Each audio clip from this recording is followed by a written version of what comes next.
If you look closely at the liveries of BOAC airliners from the 1960s, you may notice the word Cunard written under the initials BOAC at the forward section of the fuselage. If you haven't heard of BOAC, they were British Overseas Airways Corporation, the flag carrier of the UK from 1939 to 1974, when they merged with BEA, aka British European Airways, to form British Airways as we know it today. You may remember the two British Airways BOAC and BEA heritage liveries that were exclusively worn on a 747 and an A319 respectively.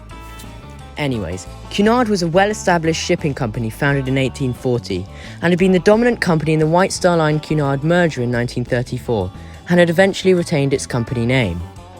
During the 1950s and 60s, transatlantic air travel for the masses was really taking off, no pun intended, and this caused a huge problem for shipping companies to sell tickets, as the majority of people now wanted to travel on board the new jet airliners, able to cross the Atlantic in around 7 hours. As a result, Cunard and BOAC formed BOAC-Cunard Limited in 1962, with aims to operate scheduled services to North America, the Caribbean and South America. 70% of the company's capital was provided by BOAC themselves, as well as 8 Boeing 707s, the plane on your screen right now. Cunard Eagle Airways, which Cunard had a 60% shareholding, would provide an additional 2 707s.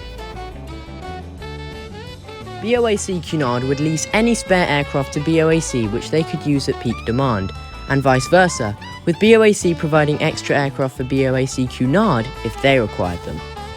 The ultimate purpose of BOAC-Cunard was to remove competition on Western routes. In 1966, BOAC bought back the Cunard share in the joint venture, bringing an end to BOAC-Cunard. So where can you still see the legacy today? Well, most notably there's a Vickers VC-10 on display at Duxford Air Museum. Other than that, the short-lived partnership remains largely forgotten. The only reason a few people know about it is due to the lettering on the side of the aircraft. Ironically, Cunard survived through the struggles of air travel and continues to operate today, with its iconic trio of transatlantic ships. BOAC, on the other hand, fell victim to the previously mentioned merger with BEA in 1974.